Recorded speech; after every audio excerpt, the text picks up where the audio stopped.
Jon, thank you so much for being here with me today. And well, it's a pleasure to be back with you. This has been a really neat series diving down this rabbit hole with you, because not only is this information when it comes to understanding the dynamics of what a survivor carries within them, this trauma that most people have never been educated on, having a clinical and more scientific way to explain this to people is so important. And I love that you interlace it with spirituality and, a lot of the stuff that you've learned, or even, the things that you learned and how to change your mind about. So I think this is so valuable for people to just have an understanding of things that are just beyond what they can comprehend. So the last time that you were on, you had this awesome presentation that you gave, and I encourage people to go back and listen to that. Okay, so the process of therapy, then, as we reviewed or as we covered, it really starts with kind of what we've been talking about: awareness and recognition of the symptoms. Even us talking about this, has it triggered something? It's probably reminding you that you are reactive in some way. There's a lot of different symptoms. We covered that. One of the biggest things is dissociation. So the things to notice about yourself is, have people ever described you as, have you ever noticed that you are very changeable in terms of mood throughout the day? Do you go through periods of time where you can't recollect? You have no recollection of what happened during the day. And do you have internal voices from the inside in? Also, handwriting. Have you ever noticed that there's different kind of writing?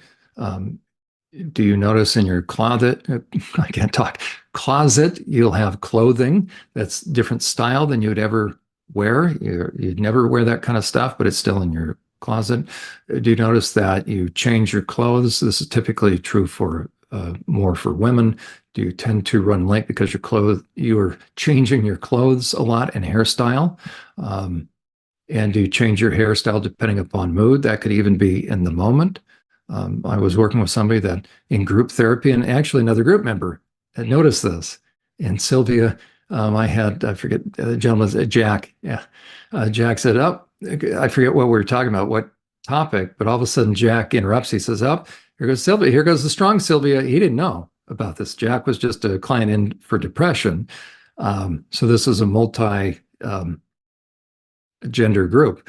And Jack had noticed that whenever Sylvia would become very assertive, she would sit up on the couch, cross her legs Indian style, and take her hair, long hair, and twist it and put it in a bun or whatever, with the little comb thing. I didn't even notice that. And so he noticed this ebb and flow. So when the powerful or assertive Sylvia would come out, her hairstyle would change. It would match. So a lot of consistency with that. So those would be some pretty good indicators. Also, do you get lost without GPS? That's different than your directionally challenged versus if you didn't have your GPS. Have you ever noticed there are times that you can't even remember where you're going and you don't even almost know why? You just awaken, you come to, and you're at a stoplight or you're at a stop sign and you don't know where you are, or have you ended up in places you don't know why? Okay, so the DSM would call that amnesic or amnestic fugue. I just think that another part is taken over and another part drove you someplace. So you look at the indicators and are you aware, and do you begin to recognize those? And if so, then the next step would be risking to believe in the concept of dissociation. And that simply means part of you is, for a time, you're not there.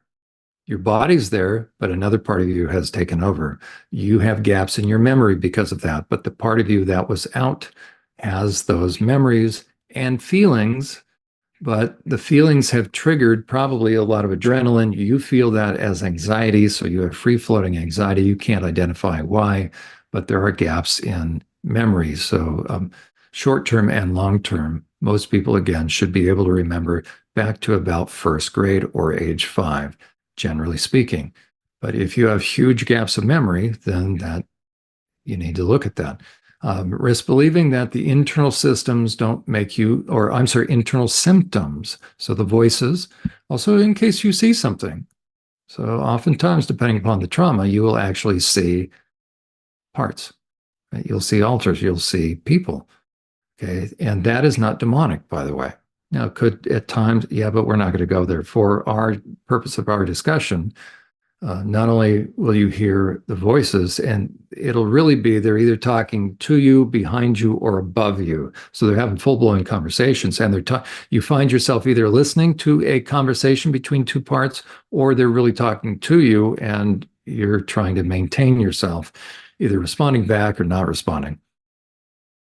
And you have to risk believing that it doesn't make you crazy. You have to risk. So then the next step, so you can believe, I mean, you can see the progression here that, okay, I can't explain away. I can't ignore these indicators, these symptoms. And then on the inside, I have to risk believing it's really true. And it's not me being crazy. And then I have to, and here's the big thing, as we started to talk about last time, I have to risk taking the step of communicating with the internal parts. That's the biggest beginning step. That's what freaks everybody out. Now, I'm not laughing. None of this is right, but that's right because you're now taking the step. I always recommend you start, well, even to right now. Okay. If you've been hanging in there with me right now and listening, right, you've already now been hearing stuff more than likely. Okay. There's a reason why you're hearing something. They're either telling you to turn the thing off or they're telling you to listen to Jon. Right? It has something to do with the content that we're talking about. Okay. And then, so don't ignore that and then begin the process of journaling. That's really the key thing. And where do you start? You're going to get a notebook, you're going to get a journal, you're going to write the question, what did anybody think about what Jon said?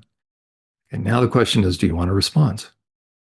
Now, don't worry, that's not the power of suggestion. You're going to have a response because I just said, do you want one? Because right now you don't want a response because you're normal, right? Because that may freak you out. But the question is, how badly do you want to know? Are you open to it? And what would you do if you actually found out that some part of you, because nobody will have access to this journal, some part of you actually responds. In about 3 days, go back and look at the journal. What are you going to do? If you're going to say, that freaks me out, I'm not doing this anymore, do you really think they're going to respond? Because they know you better than you know them. And we have to solve that. No, not solve. Because your goal is to get to know them as well as they know you. And you have to earn their trust because right now they don't trust you because you keep going away on them. Okay. And then do you really want to know? So I just referenced that. And then getting to know the parts. So that's kind of where we left off last time. So Emma, any thoughts? And we'll bring up the chart right now. Let's do it. I just enabled screen share a couple minutes ago, so you should be able to access that. Okay. And let me go to that. So I've added to the chart even since we last were discussing this. Okay, I'm going to minimize this chart. Ooh, that's a lot too. Okay, this is done on a Word document. That's about the extent of my graphics ability. So that's why the cursor is, every now and then you'll see the cursor here.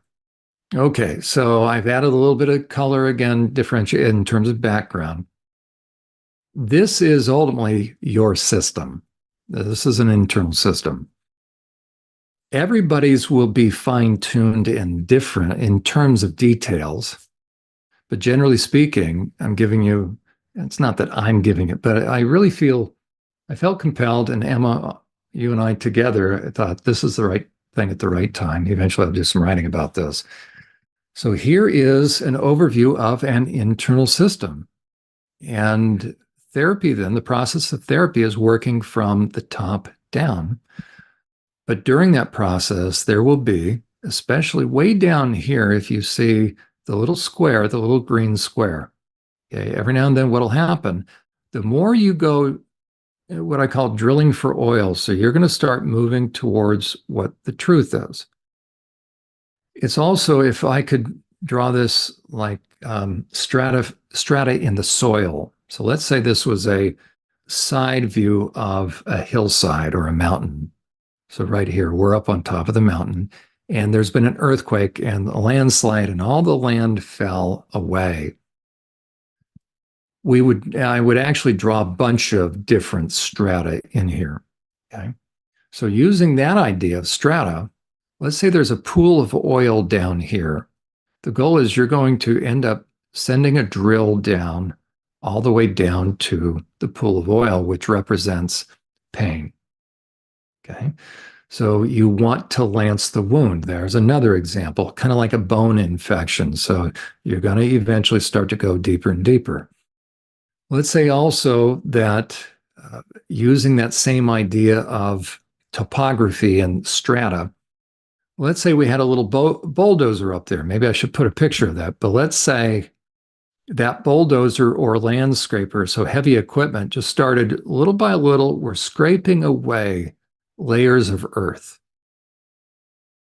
And let's say, as a matter of fact, let's say down here there was, I'm just going to make this up, but let's say this was helium or something that wanted to come up. I mean, there's pressure, pounds per square inch, and it's wanting to come to the surface.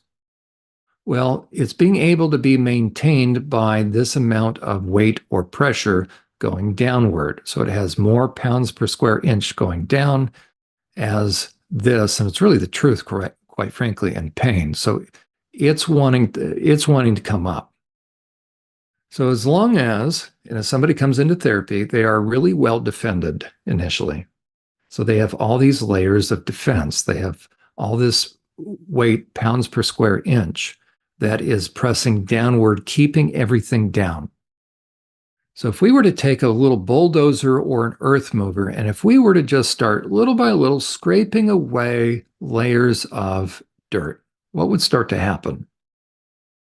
Okay. Right. Eventually, the power, the upward movement, the upward pounds per square inch is going to become more than the downward or the weight that's keeping everything down. So the more you start your process of uncovering truth, being dedicated to the process, no matter what it takes, of getting to the bottom of this, then each session, little by little, will be scraping away another layer. And what then can you expect? Well, there's going to be like a tectonic shift, right? There's going to be all of a sudden, there's going to be these shifts upward. The entire picture is now starting to move up. That's the challenge because that's changing, that's shifting things.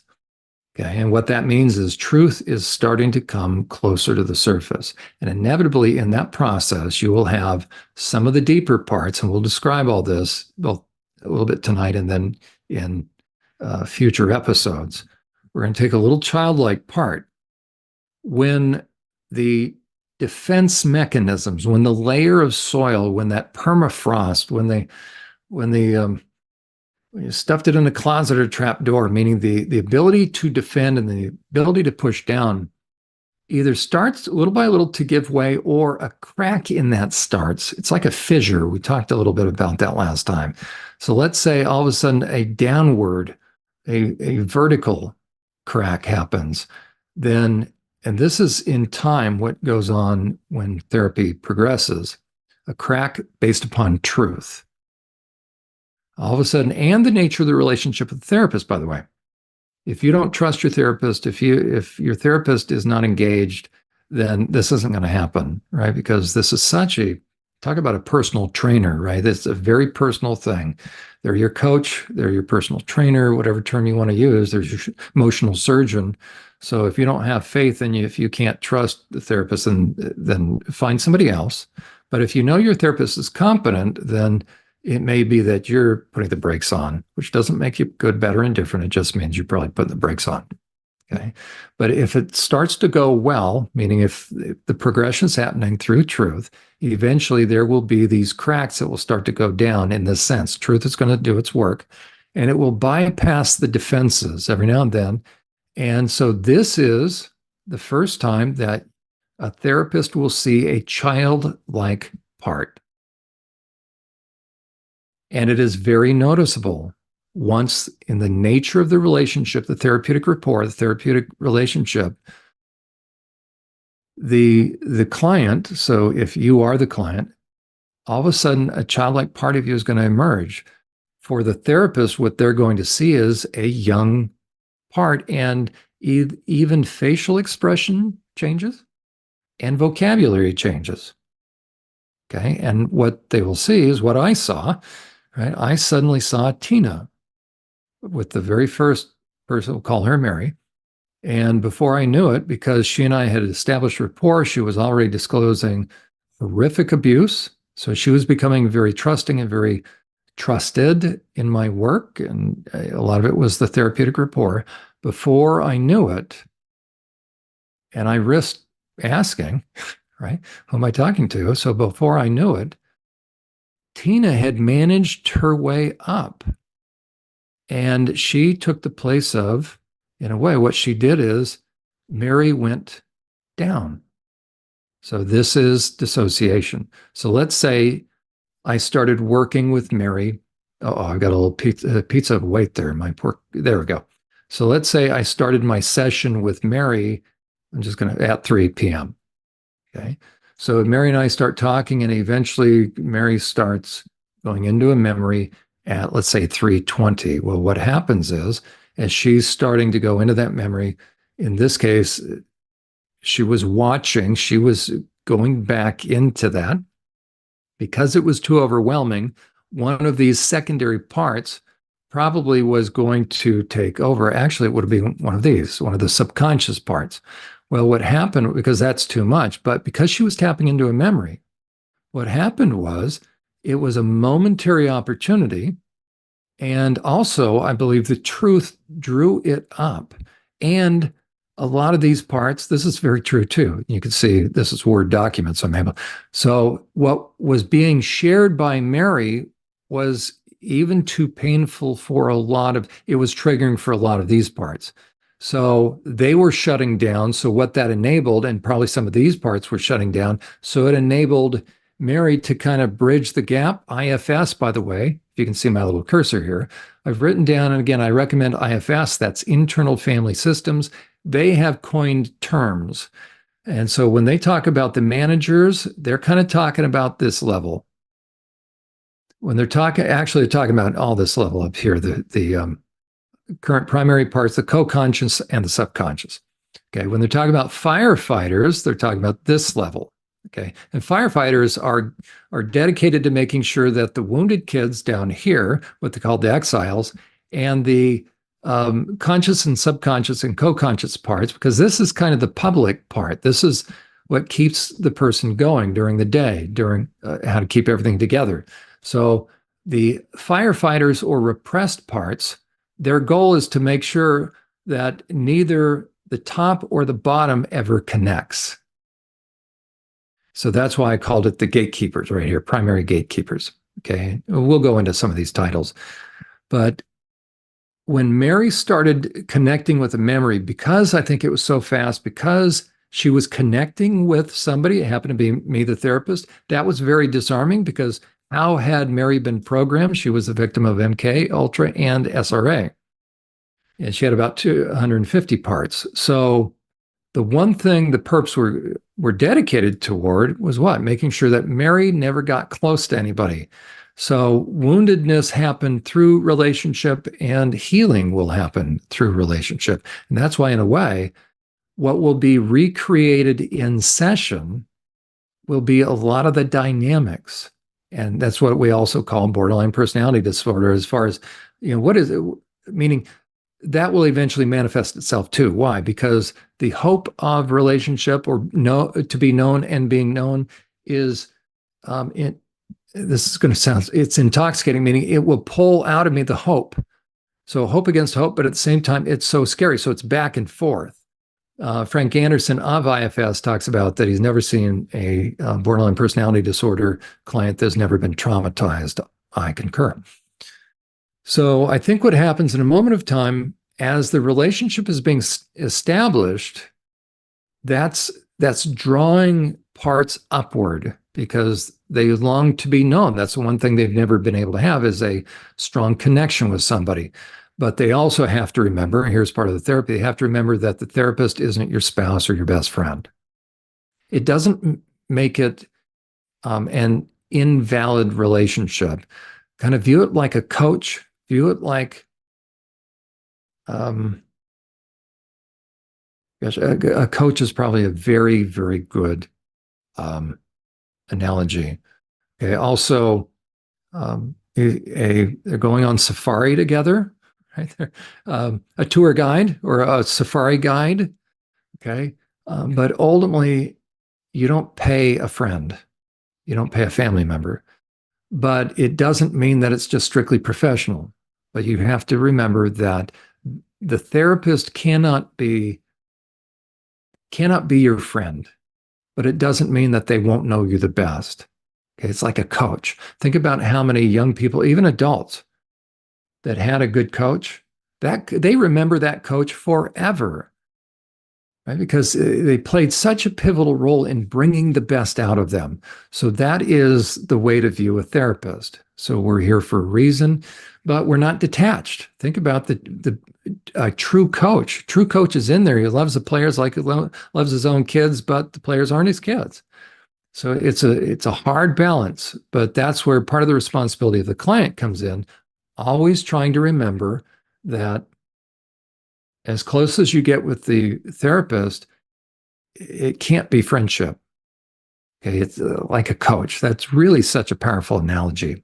Okay, so we're here on the sidelines as therapists, meaning you're on the field of play. Let's say American football, NFL. Um, I wear the headset. I'm the coach, but you're calling the plays. And I've also got assistant coaches up there, meaning we can see from different perspective, but you're the one, it's your life. You're in there. We're in there like a dirty shirt, but you've got to be the one that's playing the game. So there we go.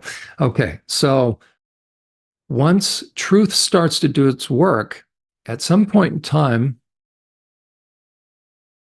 probably a number of sessions, we'll think about weeks worth. So probably within a couple of months, if you have a therapist that you can trust, you have a therapist that you know understands this, then your hope, good hope, and the nature of the relationship, and will allow the defenses to start coming down. And at some point in time, as you're connecting with parts, and again, we're going to kind of focus in here on the upper parts just for a moment. I still want you to see the big picture.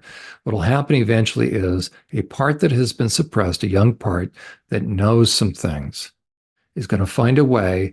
We'll use the American football analogy. We'll do an end run. So that here goes Tina. She's doing an outside run, almost like a linebacker or whatever, right?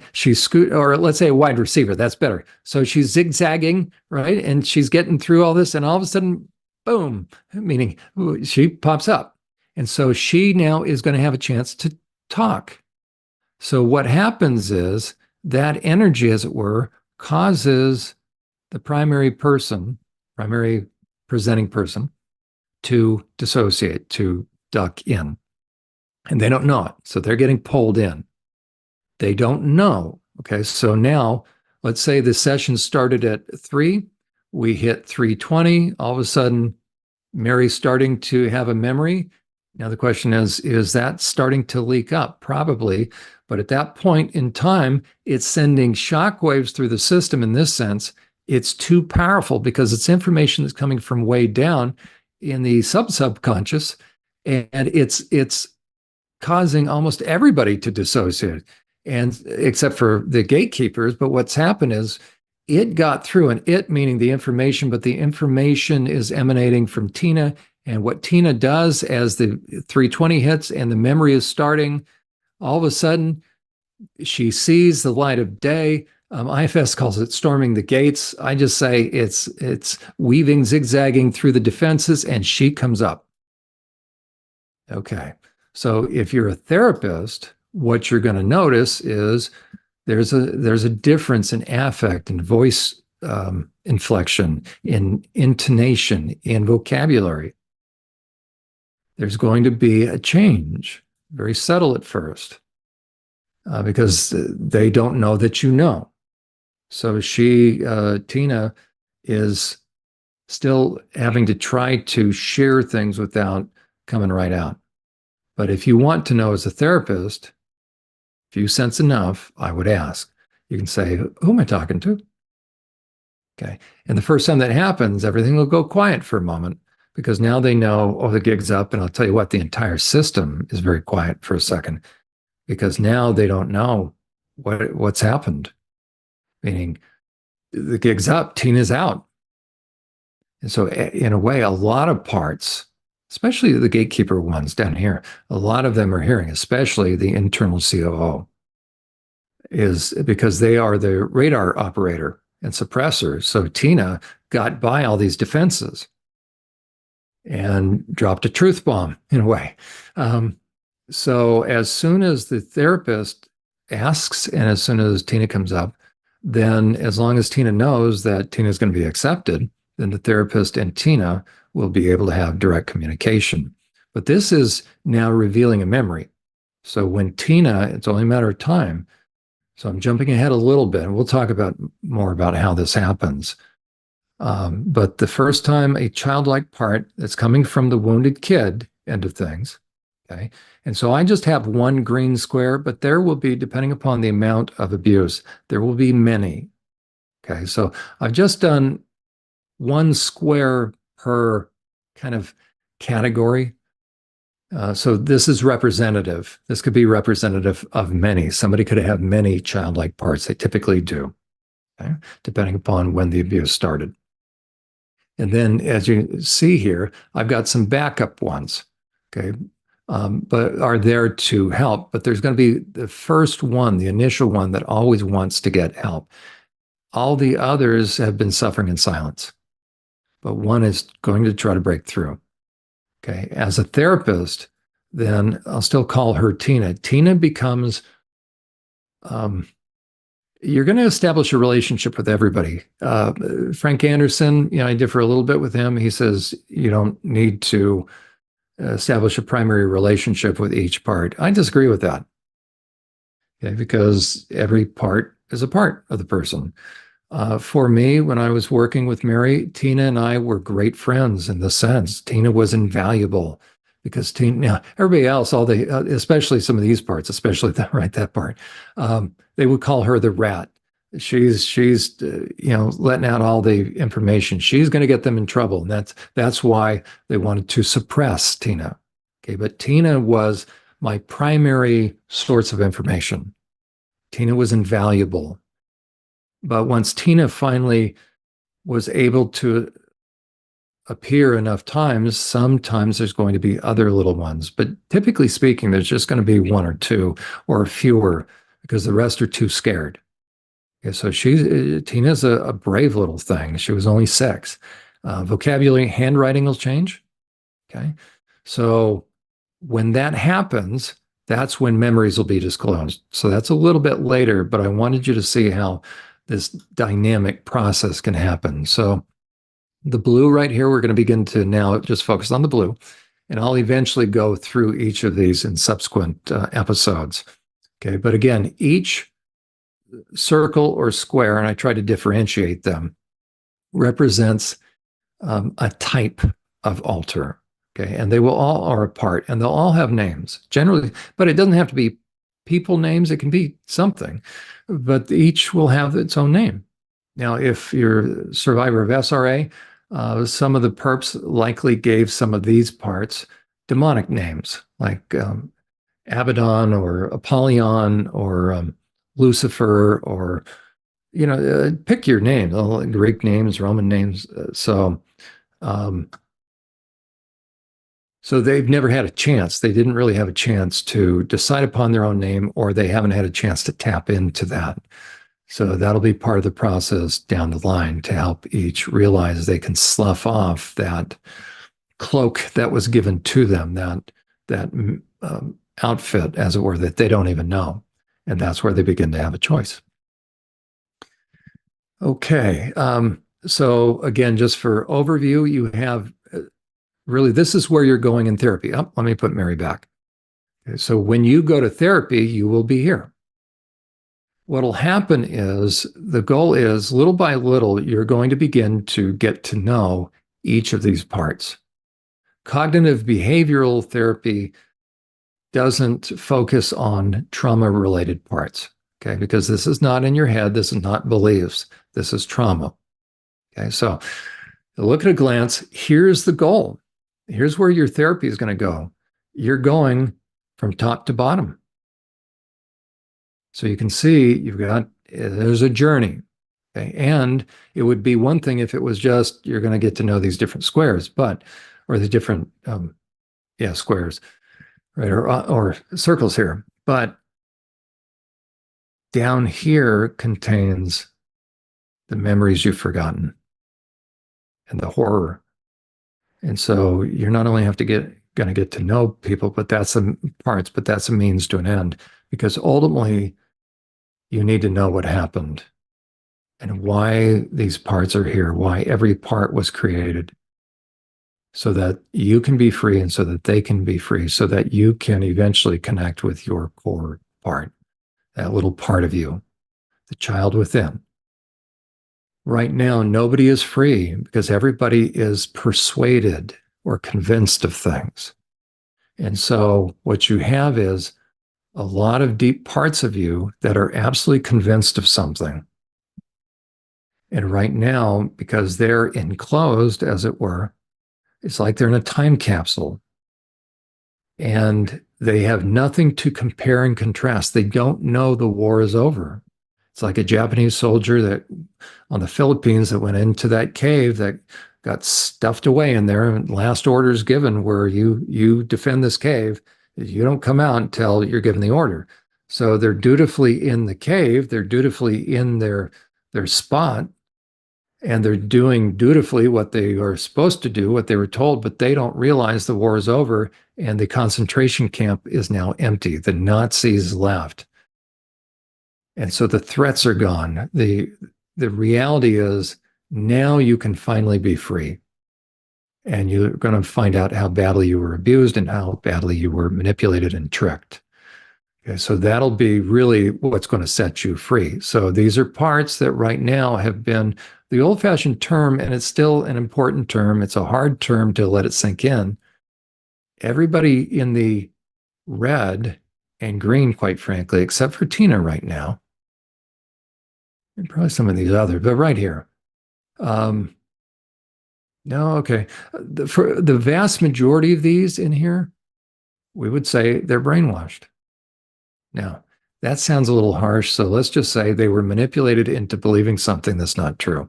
And now they believe it to be true 100%. And you can't convince them, or at least right now, you can't convince them of the opposite, right? It's this. Don't confuse me with the facts. My mind's made up. That's the challenge, especially in here. So the question is this: how do you ever get their cooperation and permission ultimately? That's where we're going with this too. Okay, because Tina was able to sneak up. She was able to do an end run, and that'll still happen as these memories come up. Okay, but at some point in time, the real crucial part or a big part of therapy is you're going to begin to get to know these different parts and the repressed parts. That's the key or the success of therapy.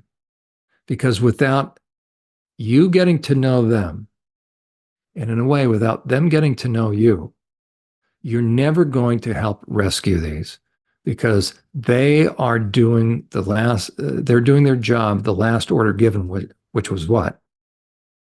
To never let anybody talk to the wounded kids over here, meaning that title. Never let anybody talk to any of these. Okay, never, and meaning never let them out. Why? Because they have information. They've got the memories, and they have memories of perps. Now, I'm not suggesting you're going to go and file suit or criminal charges, but just the reality, because you may not know someone, you may know someone. Okay, but this repressed parts level, the firefighters, ultimately, this is where true therapy happens. I mean, true therapy is happening all over the place, I mean, the whole time. Okay, but ultimately, it is to get in touch with and get to know them. It's going to take you a while as a therapist. As a client, you have to be patient. Okay. I will now, Carrie, do you have any questions? I'll keep talking here. Yeah, go ahead. Keep talking. This is Okay, great. there you go. So now I'm going to, so that's kind of the flow. That's where you're going to go. How long could that take? I would say for an SRA or MK Ultra survivor at the pace of minimum twice a week, 2 hours per week, you're looking at a couple of years minimum. I would say probably 3 years. Don't get discouraged with that. Okay. I just want you to be realistic. Why? Because number one, you're human. Number two, you're defended, which makes you human. And it's the more you went through, the longer it takes. But the good news is this: just know there's hope. And so be patient, be prepared, and view it as you're going on a journey. Okay. So that's really, before I block all this out, just so we can continue talking here, that's what this is all about. You're going from top downward, and you're going to get to know all of these. And as a matter of fact, okay, I'll do this just real fast, because we talked about this last time, and this is the place to start. But what I was going to say is, as I pull this down, my poor computer got to catch up here, is the first stage of therapy is you beginning to get to know the parts of you. And so we stopped right here. These are the parts of you that you are hearing during the day. These, and the reason I call them the support team is that's exactly what they are. So what you have been aware of is, and the internal voices, is you've been aware of probably no less than 6. It could be a few more. So I just kind of, again, these are sort of the categories. Let me go from left to right. I really should have put them almost in rainbow color from blue to red, because it's going to match feelings as well, emotions. Okay, so we've got the primary person, that's you. Why are you considering therapy? Because you're responsible. You know, and somebody may say, no, I'm desperate. You don't understand. Okay, but why are you still doing that? Why don't you just go and drink yourself, silly? Why don't you go, right? The fact that you're listening to Emma's channel, right, says that you're doing the responsible thing and you want a better life for yourself. I don't meet any client that is lazy. Doesn't matter what they feel like. You aren't doing therapy if you're lazy. Trust me. Okay. Now, it's like somebody that's showing up at the gym saying they're lazy. They're not lazy. They showed up at the gym, right? So here's the primary part. And the one thing that's true is this primary part is overly responsible, but it doesn't feel that way. But it's too darn strong for so darn good. It's getting to a point where things are breaking down, okay, for probably a lot of different reasons. Now, when things get overwhelming at work, it could either be due to workload or being triggered. And you can be triggered in all sorts of ways. And what'll happen is an equally responsible part that matches, that makes sense to be at work, so to get work done, what'll happen is this part of you, so your subconscious parts, and again, all trauma does is segment our normal personality. So we all have subconscious parts, right? Just under the surface. And we've seen that. One example we used is, let's say, here I am, I'm talking to you. And if one of my pets were to walk in, or let's say we're in a business meeting, and let's say you're a real pet person and you're not mortified that your pet walked in, but you like it. Here comes the pet. And so the normal person, I'm talking to like an adult, but here comes little Fifi. And I say, oh, I turn, I look at Fifi. No, I'll say Sebastian. And because I like Sebastian, I like that. I'll say, hi, Sebastian, right? My voice inflection changes. Let's say I'm I go, oh, there's my little schnookums. Or all of a sudden, I go from being normal to what? In a split second, I go to being, oh, nope, I grabbed me. Wait, hold on. You can tell this is a Word document. All of a sudden, I go, now what we're talking about is, oh, schnookums. And so what's happened? I've got a very playful part of me out talking to the cat. And then once I realize, okay, once cat goes out, maybe say, okay, schnookums, Fifi, time to leave. So I take the cat, I remove the cat, and now I say, okay, now back, where were we? And so I come back out. Now, it doesn't mean, because it depends upon the nature of it, would I remember, if I have parts, I actually wouldn't remember if I've gone through a lot of trauma. Now that sounds funny because here I'm dealing with the cat, but oh, I'm sorry, but that was just to show you we all have parts. Okay. Now let's say during the day, I'm going back to the issue of parts. So that was an example to show you how we each can shift, whether we're traumatized or not. Okay, so now we're going to focus on somebody that's traumatized that has parts.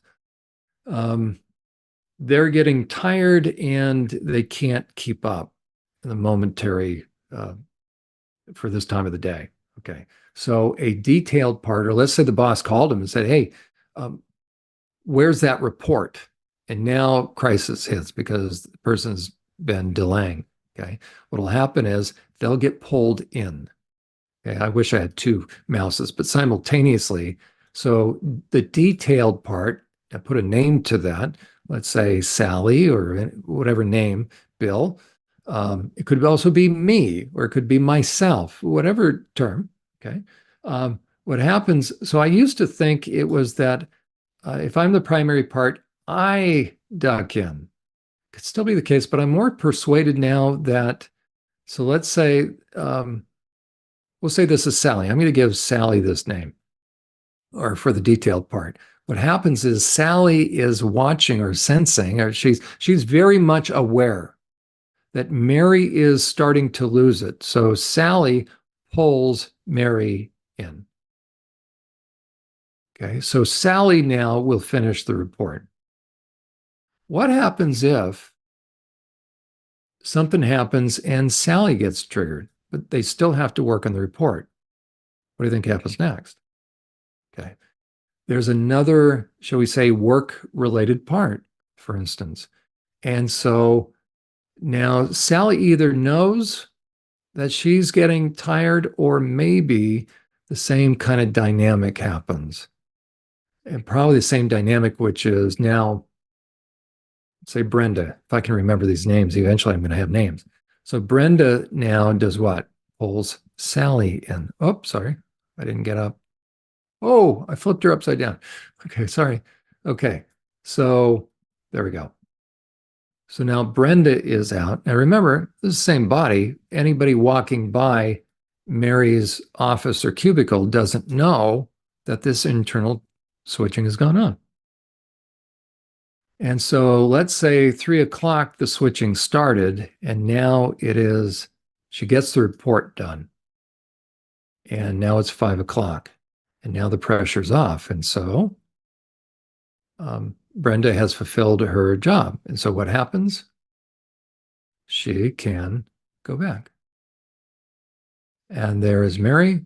I'll just put these back in their original spot there.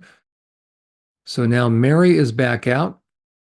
Mary is amazed. She got the report. As a matter of fact, Mary may not even know. She has to look. She has to double check. She has to check her computer to see if it was sent. But here's the thing. She doesn't remember writing it. She doesn't remember completing it. And now she has to wonder, did she do it right? But she senses from the past, it's always done right. But she has a gap. So again, that is what's going to happen when there is this switching part. So you can then imagine different scenarios where different parts would suddenly pull the other part in. So let's say Mary realizes that she needs to work on boundaries. I'm going to shrink. Okay, that'll be good. So Mary's been realizing that her mother has been a source of consternation, just anxiety, irritation, all that. So Mary decides, okay, you know what? I'm not going to, Christmas was bad enough, and I know Mother's Day is coming up, and I'm not going to be guilted into anything anymore. So she's taking assertiveness training courses. She's going online. She's preparing. And here comes the next time she and her mother are going to be together. And so she is ready, feels she's ready. And she's got her different interventions. And so now she and her mother get together.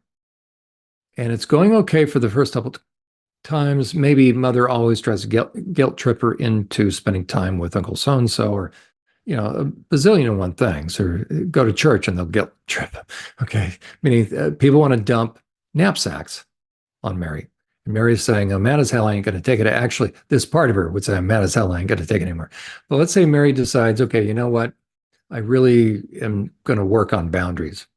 And she feels she's prepared, but little does she know she's going to, she could even say, I'm going to confront, but it could be confronting too soon out of her hurt rather than her healing. But let's say it's not going to be confrontation this time. It's just going to be setting boundaries, but she's prepared for possible confrontation, but the boundaries will help minimize or mitigate how many sparks there's going to be.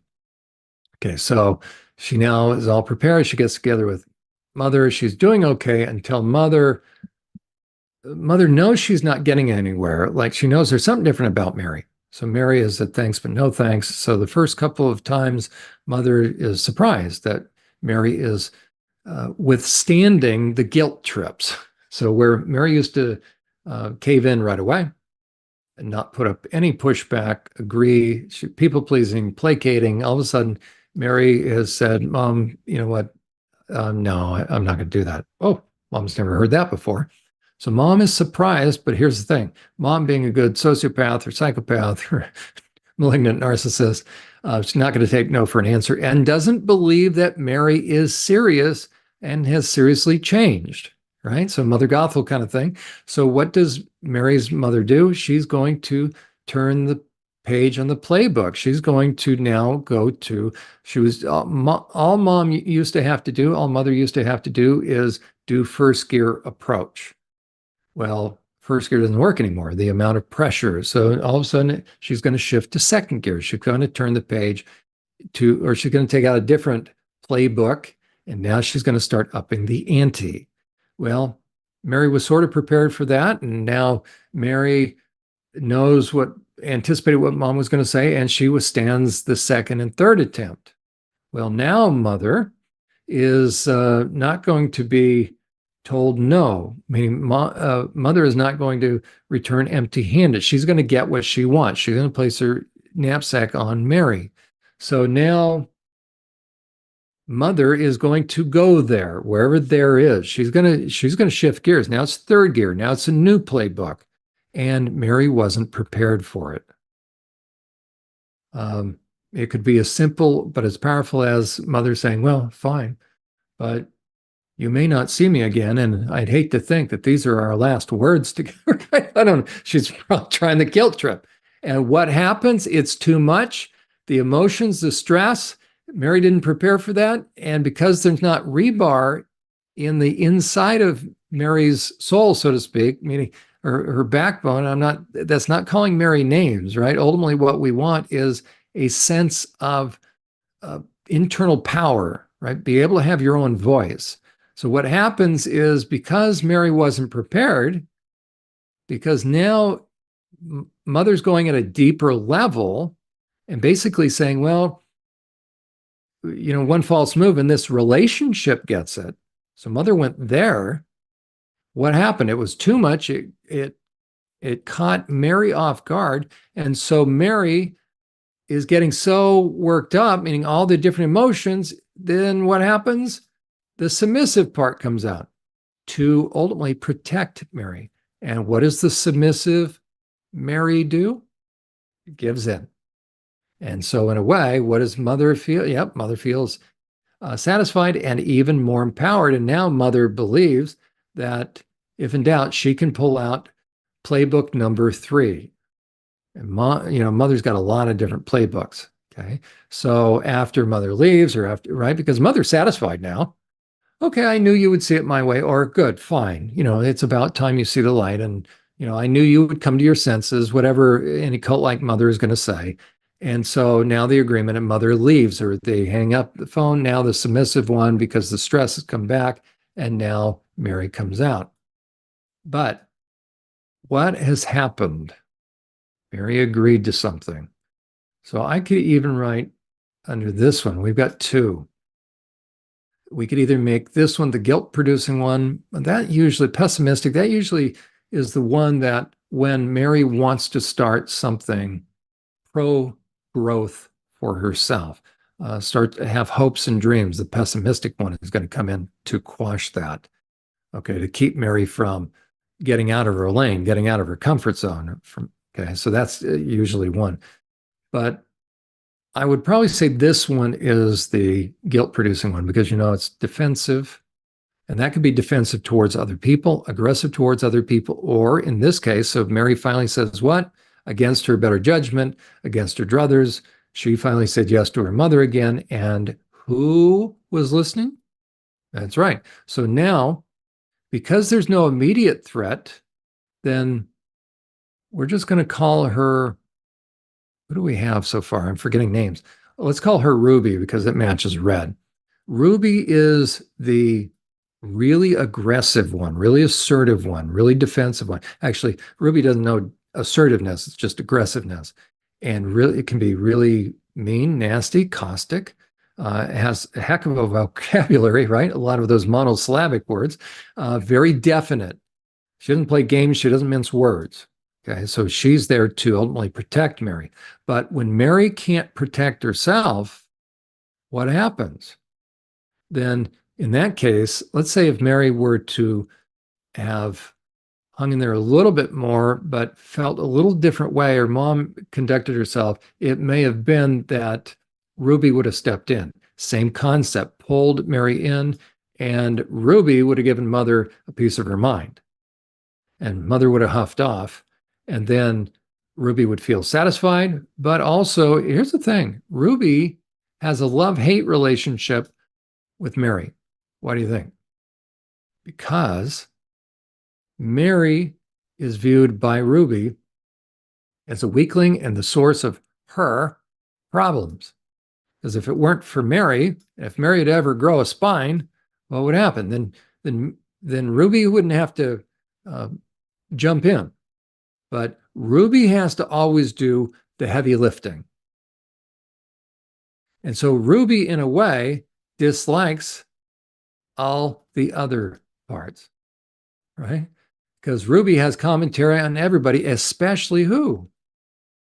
Especially Mary. So that's what Mary comes into session with. She has all these conflicting internal parts, internal voices, internal mixed emotions. And because let's say when mother was talking, you may have the anxious part that came out for a moment. So let's say mom is talking. I'm jumping back here for a second. So mom is talking to Mary, and Mary's feeling all sorts of words. All sorts of ways, hearing all sorts. As a matter of fact, that's also what's going on. Mom's talking. Well, a whole lot of parts are having commentary on the inside. I should have mentioned that at first. So long before they pull Mary in, they're starting to have commentary. Well, let's also say the dutiful part is the part that goes to church and feels like you need to be a dutiful daughter, right? As a matter of fact, let me now, where is insert shape? So this will be a little bit easier. Okay, we're going to do the communication just for a second here. I think I did this last time, so let me do this just so people can see it. I'm going to color it. What color are we going to do this? Just for the heck of it, I'm going to do it red. Not because they're angry, okay, just so we can see it. Okay, so mom is talking to, as a matter of fact, let me do this live. Okay, you may have any questions while I'm doing this, but this will be important. So I'm going to insert, I'm going to insert a shape already. No, here's what I'm going to do. Okay, I'm going to duplicate. So if anybody wanted to know how to make a chart like this, I'm showing you right now. So cut, paste. Nope, I don't know where that one went. But anyways, okay, I don't even know what that was about. Okay, but let's say, I don't need, okay, I need to stop. Gosh, but let's say I could make another circle over here. My computer's trying to catch up, I think. So we can make another circle. As a matter of fact, I will, right? I can't. Yeah, I can. Hold on. Bear with me. Bear with me. I'm going to move that here. I'm going to move. Nope. Okay, I'm not even going to try. But let's say we put another circle here for mom. Okay, so mom is talking at Mary. Maybe I can do this. Okay, so here comes the threat. Maybe we'll just do that. And I'm going to enlarge. Bear with me. Everybody bear with me. Okay, so there we go.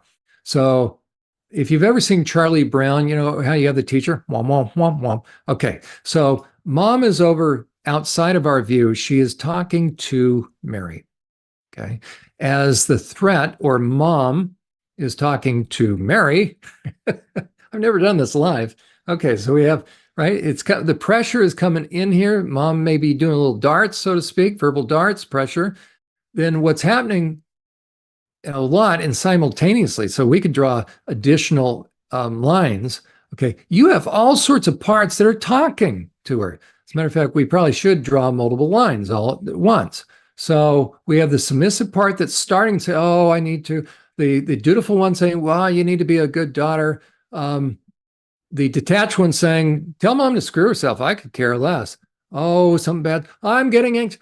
Tell her to go screw herself. Right. So you've got all this dialogue going on that feels over and above on the inside of Mary. So Mary's hearing this either in one ear or the other, maybe in the back, or sometimes zooming overhead. Okay, so we've got mom talking to her in her ear. So this is best I can do for right now. Okay, mom's trying to pressure her, poke, poke, poke, poke, poke. And meanwhile, we've got all these different zoom, zoom, zoom, all the, it's right? We got 87,000 voices going on. And then also, wait, this is true. Sorry. So let's say, who do we call this? Ruby is the angry one. Let's say the submissive one is starting to talk. All of a sudden, it's not directly towards it. Now the angry one is talking to the submissive one saying, shut up, right? Shut your mouth. No, we're not going. And so Mary's hearing the dialogue between Sally and the submissive one, or maybe the dutiful one. We could actually add the spiritual one. Oh, now it's, now we got including Bible verses. Well, this one's saying, to hell with that. There is no God. And you know what? All religion is man-made. Shut up. And this one's saying, no, you know what? You need to work on the fruit of the Spirit. Gosh. And then the helpful one is, I think we'll just make cupcakes. And this one's saying, to hell with your cupcake. We're not doing the detached one. Nobody can get anything on the detached one. That doesn't care. They're saying, I'm going to go drink. And the playful one's ducking out of there. So you've got all this stuff you've got between each of the parts of the alders. And so that's kind of zooming around or over and above the person. So Mary's hearing all this internal dialogue. And then each one also, so Ruby is talking to others and talking to Mary. All in like almost instantaneously. So as mom is running her mouth, what's going on for Mary? She not only has the normal human pressure, but she's got all this dialogue going on between the parts and towards her. And so how much pressure is Mary feeling? And so what does Mary finally do? Like the anxiety gets so much that maybe what happens is, so we're just going to choose one, is all of a sudden, now let me get out of that. All of a sudden, let's say a different scenario. All of a sudden, Ruby says, you know what? Damn it, get out of the way. I'll tell you, mother. And now, wait, this is going to be funny. All of a sudden, Ruby turns, this is good. Ruby starts doing what to mom? Giving it to her. Changes it. Well, Ruby feels, let's say that one worked. Okay, so I've just kind of changed the scenario. So now Ruby's firing all these arrows. And Ruby finally says, there, that's how you get it done. And so I've just changed the scenario. So let's say Ruby's had enough and Ruby's been shooting. Oh, where'd the dart go? I don't know. Oh, okay, there. Been Ruby gives it back. And everybody else now is quiet, right? Because they can't believe it. There's just stark silence. And then mom goes out in a huff. Mom's got tears, whatever. And then Ruby doesn't care, right? The detached one says, I don't care. I'm going to go drink anyways. Okay. Now the submissive one has all sorts of guilt. The anxious one is, I don't, no, there's going to be a curse as well. And I didn't honor my mother and father. Playful one is saying, oh, sorry, here's a playful one. This is a bad day. I just want to go play. These two are mortified, quite frankly, and now they've got all sorts of shame and guilt. But now when mom slams the door, it gets off the phone, good, stress is gone, problem is gone, and Mary comes back out. Does Mary even know And we're kind of doing more, this could be also more unconscious, but let's pretend that there still isn't, Mary hasn't learned about co-consciousness. She's not at that stage where Mary is aware of them. Okay, that's the defining difference. So right now, these lower parts, see, every part can see themselves, it knows themselves, and the next levels up. So right now, Mary is consciously unaware other than the voices. But when she gets pulled in, that's the amnesia, as it were. That's the dissociation. So she got pulled in very dramatic fashion by Ruby. Ruby is feeling very satisfied. But when Ruby was out, neurochemically, what does Ruby have? Well, she has all the anger. When you are angry, you're producing adrenaline. Adrenaline feels like anxiety. That's what we call anxiety. So in the body, there's been a release of adrenaline, which makes you feel what? Makes you feel anxious.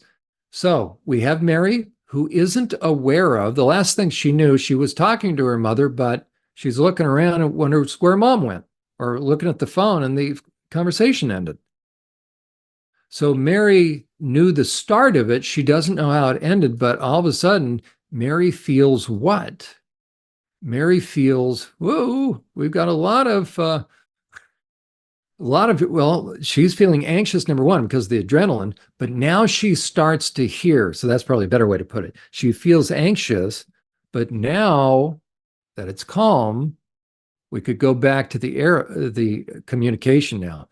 Now there's going to be a lot of silence from some of these. Detached doesn't care.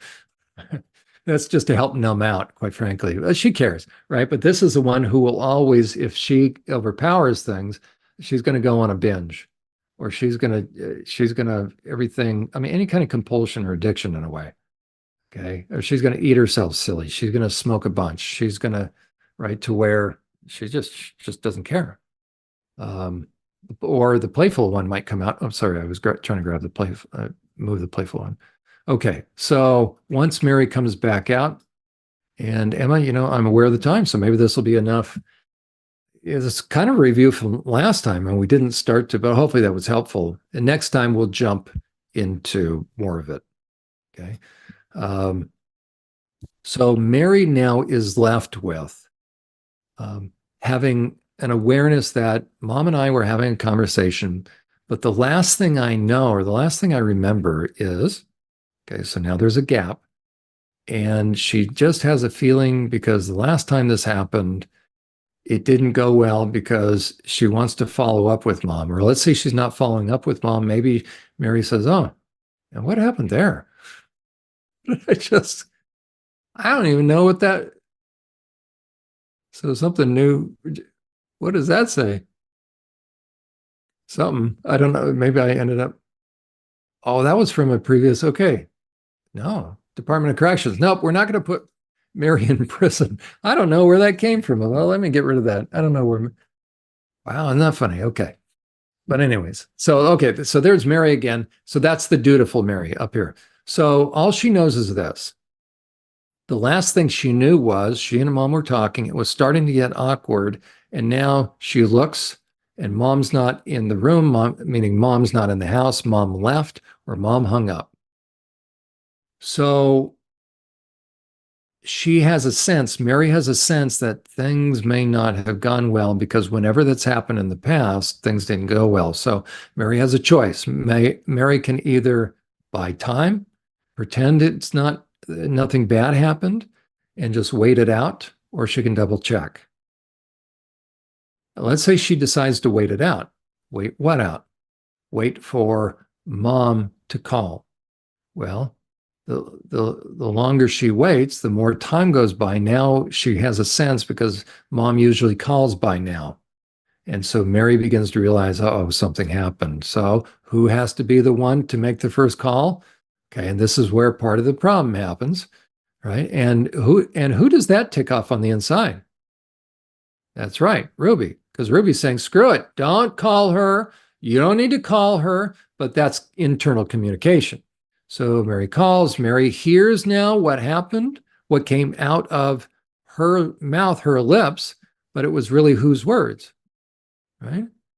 And Mary doesn't remember any of it. And now Mary has a choice. She can either say, I don't remember, but that's not a good thing because every time she said that in the past was mother say to Mary, or she can pretend that she knows and then just fake it like, well, you did deserve it, mom, or, I'm sorry, I didn't know what came over me.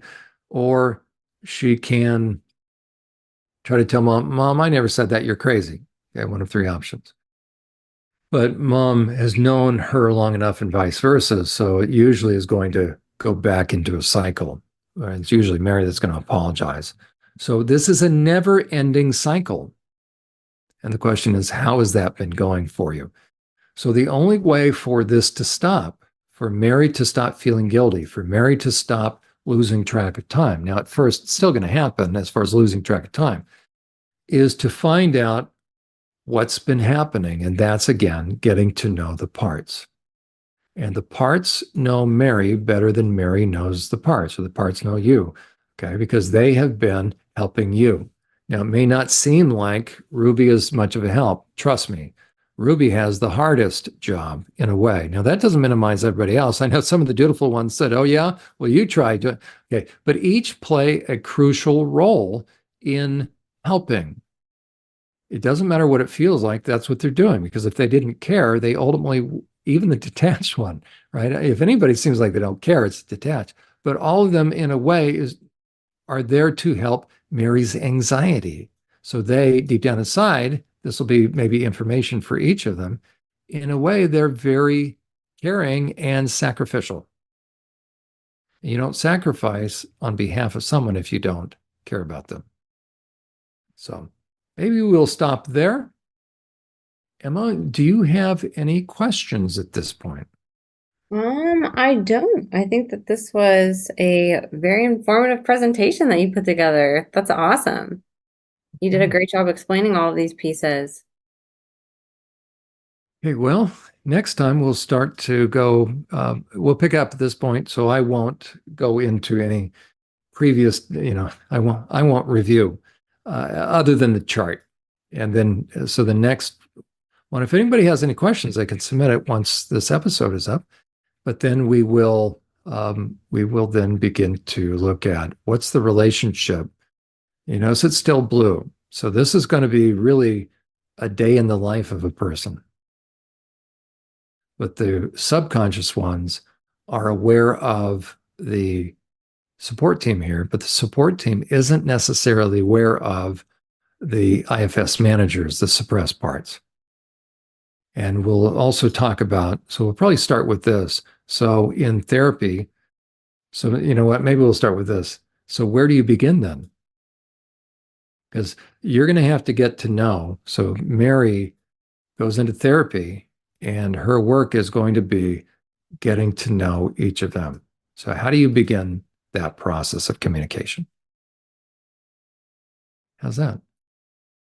Excellent. I'm excited for that. All of this is really important. I think it gives people who have gone through this type of trauma an idea, like you said, just what to expect and sort of to ease some of their anxieties that they get from thinking about therapy.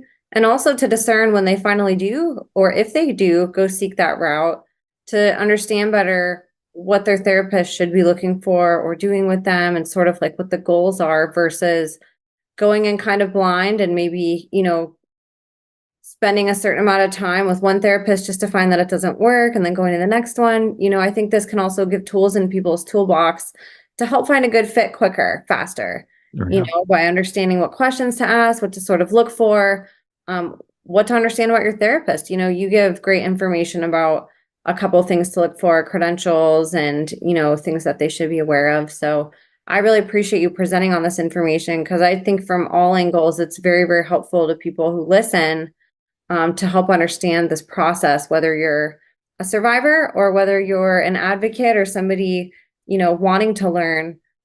These visuals and this breakdown is really, really helpful. Well, we're just getting underway as far as now we'll pretend everybody's starting therapy and what's it going to be like? Where do you go from there? Yes, absolutely. Is there anything else that you wanted to cover today? I think that'll do it. For but the mind can absorb only what the body can tolerate and listen to. So everybody, if they've still been with us, then they've probably had enough at this point in time.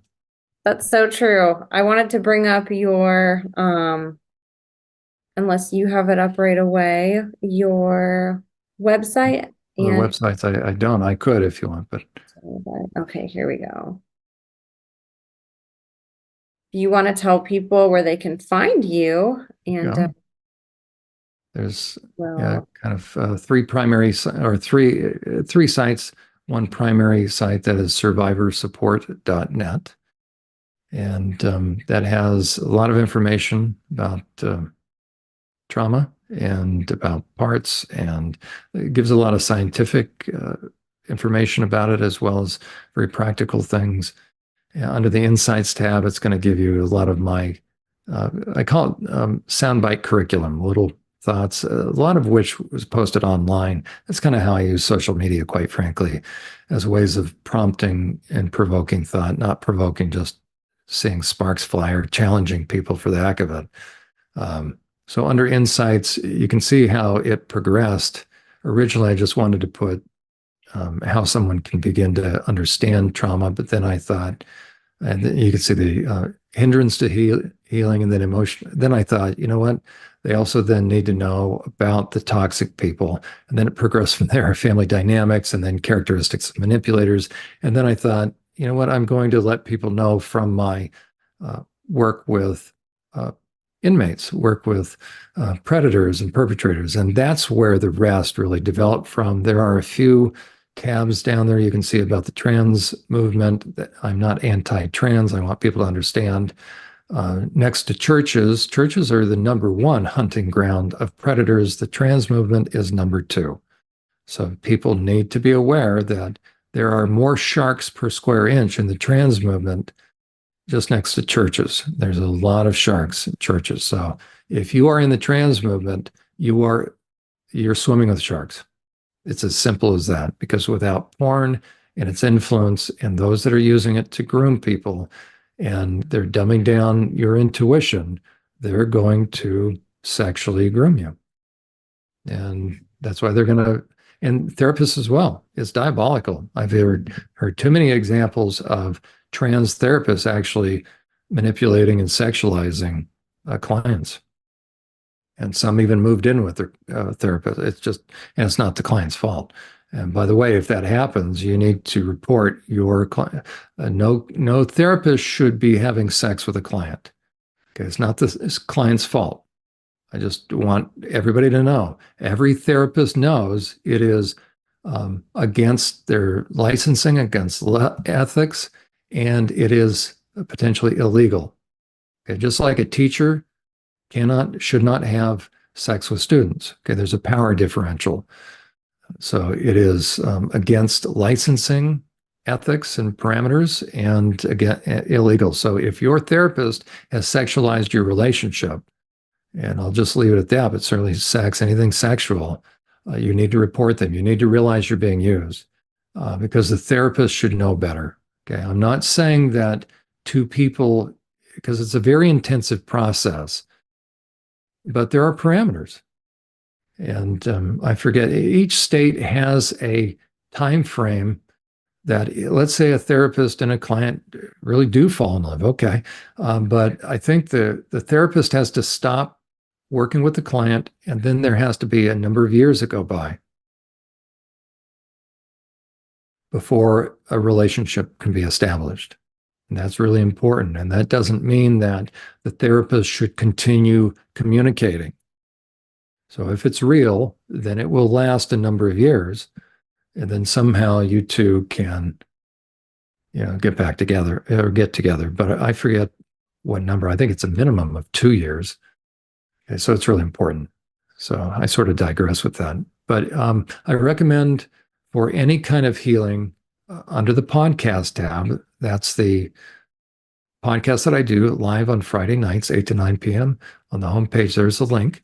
But right now, I'm doing a series on forgiveness. I recommend everybody watch that, not because it's me, and it'll all link to, YouTube. And so what I've done is I've organized that on my YouTube I'm sorry. I've taken all the ones that pertain to the journey to healing and organized those on the website. So if you don't want to have to bother watching any of these, but you'll see all the different topics I cover on here. And there's my first try at those little brief videos, and I thought I don't even want to spend time. So it's very funny, the shorts or whatever they call those. But Yeah. you can see intermixed in this, you'll see some of the journey to healing ones, but then you'll see the other one, the blue and the red that look like a news broadcast. That's the other site, Unmasking the Trans Movement. And that's a great resource. I think it's being really shadow banned because that is a no nonsense, really fact based, fact packed site for people. So unmaskingthetransmovement.com or the YouTube by the same name. So those are those. And then the last one, yep. So there's Unmasking the Trans Movement. And again, YouTube by the same name. And then the last site is Church Protect, all scrunched together, churchprotect.org. And that's my training site. So there's myths and truths. Insights tab is really just me screenshotting what I've been doing on social media. And that has a lot of it is training oriented as far as helping educate people. The very top little sub tab, when called to do hard things, that talks about when I was a whistleblower against the Department of Corrections in Pennsylvania. You can read about that. And then under the Truths tab, that is where my own research is put. I don't have peer-reviewed academic yet. I have peer-reviewed professional at the highest levels of the Department of Corrections, plus even a professor from Stanford. So if you scroll down a little bit, I'm really pleased with this one right there. So Leanne Williams was kind enough. So she's with Stanford. So that's pretty good academic review right there. So she's a director and professor of the Center for Precision Mental Health and Wellness. So that was neat. And then Judith Riesman and I worked together. She gave kudos.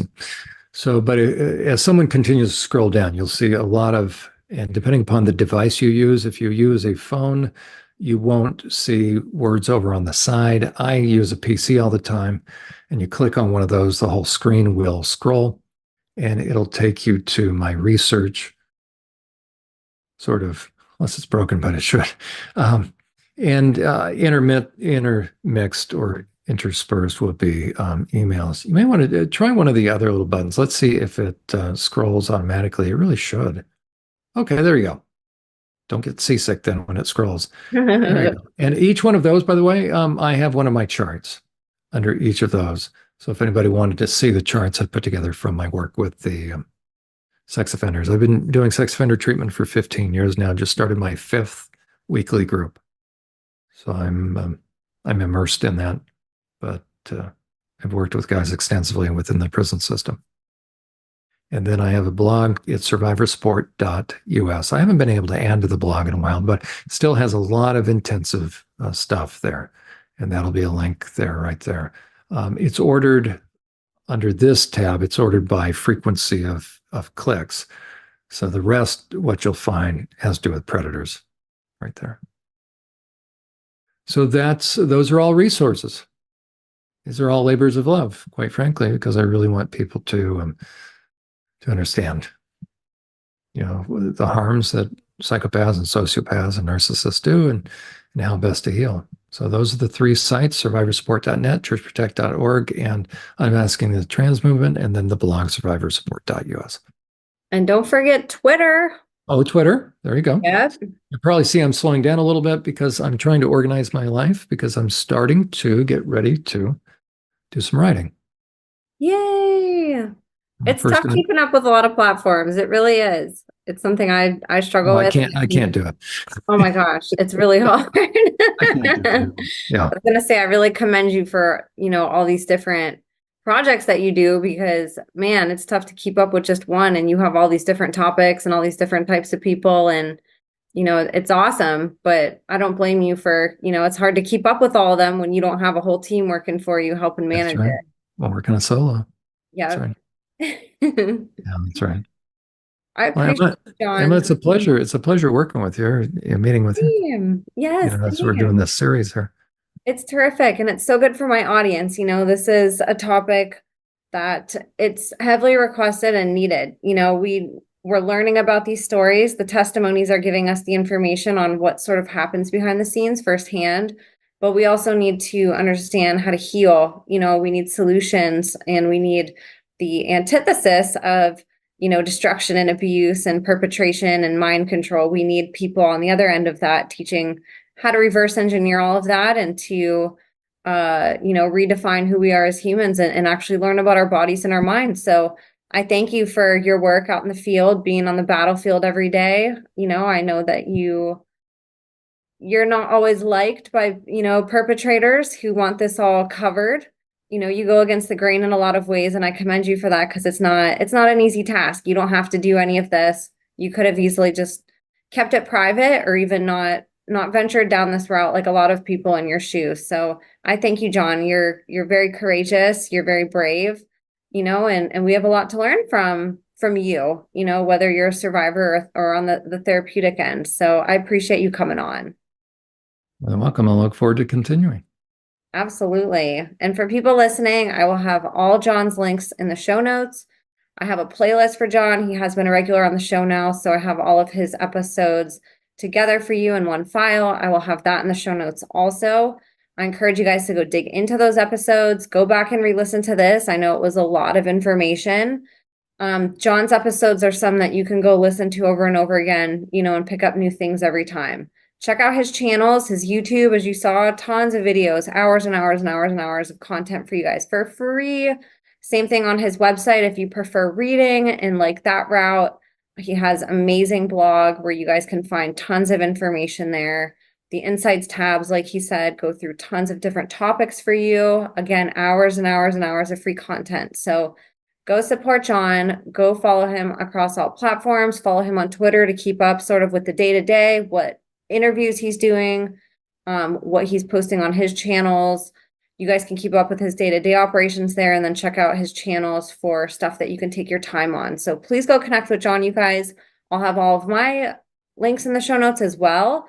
I appreciate you guys so much for listening as always. Thank you guys for hanging out. Thank you guys for your voracious capacity to learn and your passion for learning about these hard truths of the world.